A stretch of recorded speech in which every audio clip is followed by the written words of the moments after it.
Blackstone Audiobooks presents The Christian Mind by Harry Blamires. Note: I should not like a single reader of this book to be teased momentarily by the suspicion that he has read something before. May I therefore record that some of the ideas in it were first developed in my Letters to a Young Man, published in the Church Times in 1958, and that a few paragraphs from that series have been used again, notably in chapters 3 and 4 of Part 2.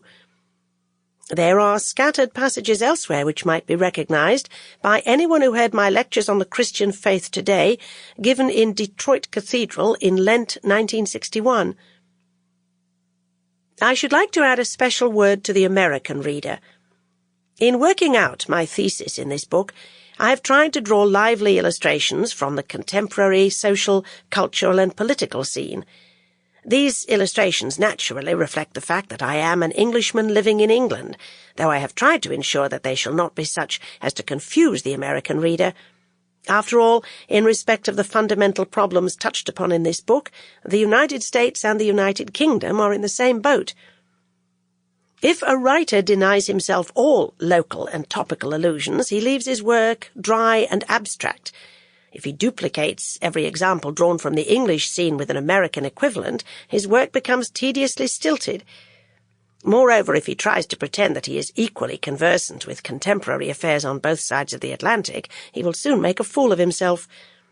I trust that most readers will share my own prejudices in this respect. When I read an American book, part of the pleasure and instruction I derive from it are due directly to its Americanness.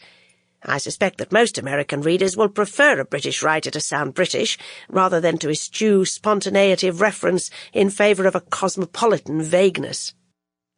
H.B. Introductory Note: we speak of the modern mind and of the scientific mind, using the word mind of a collectively accepted set of notions and attitudes.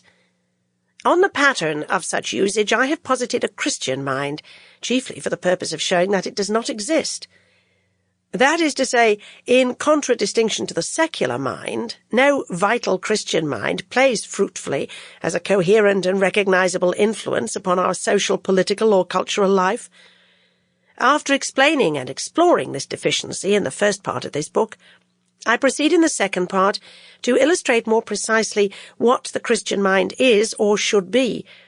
I thus examine a few of the presuppositions which would constitute its frame of reference. Sample complete. Ready to continue?